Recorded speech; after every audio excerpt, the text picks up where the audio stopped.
I'm Tim Brenneman. I'm a research and extension plant pathologist with the University of Georgia, located in Tifton. My main research on peanuts revolves around soil-borne diseases. So I work on all soil-borne diseases, mainly white mold, rhizoctonia, and cylindrocladium black rot. I also do some work on nematodes and nematode management. So anything in the soil is fair game, and we have a very active program developing fungicides, overall management programs, working with the breeders on new varieties, and basically putting all those together into management programs. Right here are more or less what a peanut plant should be looking like this time of year. It's not a great crop, but it's a decent crop. And you can see the nice, well-developed root system, well-nodulated, reasonable taproot crop and limb crop. So this is a plant getting to where we want it to be this time of year. The plant on my right is a nematode susceptible plant, and this came out of a field that has a lot of root knot nematode, and this kind of shows what root knot nematode can do to a plant. It's got a very small, poorly developed root system, very few pods. The pods that are there are galled and probably will not be marketable. So in a heavily infested field where there's a lot of root knot nematode, you can get near complete loss from this particular pathogen. I also do a lot of work with white mold, which is really our #1 disease in the state. It's a fungus that lives in the soil, and it can reproduce and it can infect the plant at the crown area right at the soil line, or even below ground. It can grow on the pods below the soil line. That makes it a very difficult target when we're trying to control it with fungicides.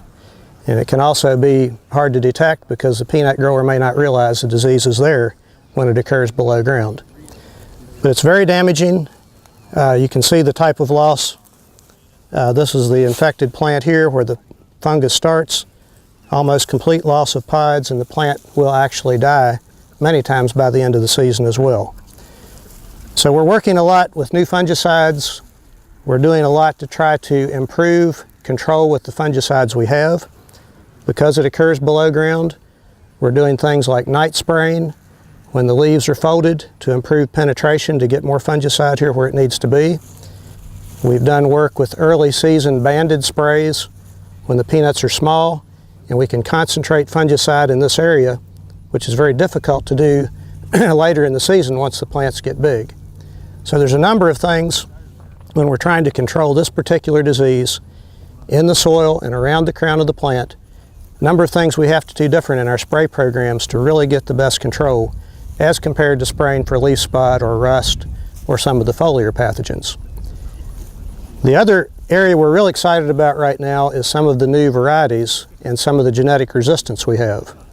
And Georgia 12Y is the new variety from Dr. Branch, and it has a very good level of fungicide resistance, or of white mold resistance. So we're looking at the fungicide inputs on the varieties.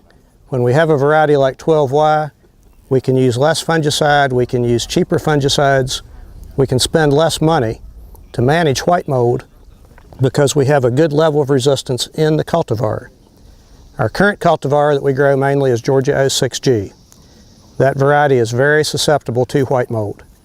So to really get a good production of 06G, we need a high input of fungicide, we need to spend a lot of money.